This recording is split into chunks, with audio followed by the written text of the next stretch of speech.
పార్టీకి అఫీషియల్ గా అయోధ్య రామ మందిర్ ఇష్యూ మీద ఇన్విటేషన్ ఏం రాలేదు. అయినప్పటికీ రాముడు అందరి వాడు కొందరు వాడు కాదు. ఏదో ఒక సందర్భంలో ఏదో ఒక సమయంలో అయోధ్య విజిట్ చేసే అవకాశం తప్పకుండా వస్తుంది.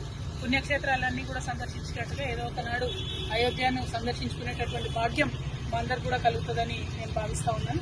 బట్ రేపు జరిగేటటువంటి ఈవెంట్లో అఫీషియల్ ఇన్విటేషన్ లేదు కాబట్టి వెళ్ళలేకపోతా ఉన్నాం. బట్ రాములవారి టెంపుల్ కాబట్టి ఏదో ఒక సందర్భంలో తప్పకుండా వెళ్తాం.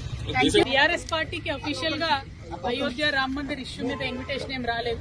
అయినప్పటికీ రాముడు అందరి వాడు కొందరు వాడు కాదు. ఏదో ఒక సందర్భంలో ఏదో ఒక సమయంలో అయోధ్య విజిట్ చేసే అవకాశం తప్పకుండా వస్తుంది. పుణ్యక్షేత్రాలన్నీ కూడా సందర్శించేటట్టుగా ఏదో ఒకనాడు అయోధ్యను సందర్శించుకునేటటువంటి భాగ్యం మా అందరు కూడా కలుగుతుందని నేను భావిస్తా ఉన్నాను. బట్ రేపు జరిగేటటువంటి ఈవెంట్లో అఫీషియల్ ఇన్విటేషన్ లేదు కాబట్టి వెళ్ళలేకపోతా ఉన్నాం. బట్ రాములవారి టెంపుల్ కాబట్టి ఏదో ఒక సందర్భంలో తప్పకుండా వెళ్తాం. టీఆర్ఎస్ పార్టీకి అఫీషియల్ గా అయోధ్య రామ మందిర్ ఇష్యూ మీద ఇన్విటేషన్ ఏం రాలేదు. అయినప్పటికీ రాముడు అందరి వాడు కొందరు వాడు కాదు.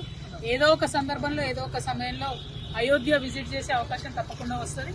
పుణ్యక్షేత్రాలన్నీ కూడా సందర్శించేటట్టుగా ఏదో ఒకనాడు అయోధ్యను సందర్శించుకునేటటువంటి భాగ్యం మా అందరు కూడా కలుగుతుందని నేను భావిస్తా ఉన్నాను. బట్ రేపు జరిగేటటువంటి ఈవెంట్లో అఫీషియల్ ఇన్విటేషన్ లేదు కాబట్టి వెళ్ళలేకపోతా ఉన్నాం. బట్ రాములవారి టెంపుల్ కాబట్టి ఏదో ఒక సందర్భంలో తప్పకుండా వెళ్తాం. మరిన్ని వీడియోస్ కోసం ఛానల్ ని సబ్స్క్రైబ్ చేయండి. లేటెస్ట్ అప్డేట్స్ కోసం వాట్సాప్ ఛానల్ ని ఫాలో చేయండి.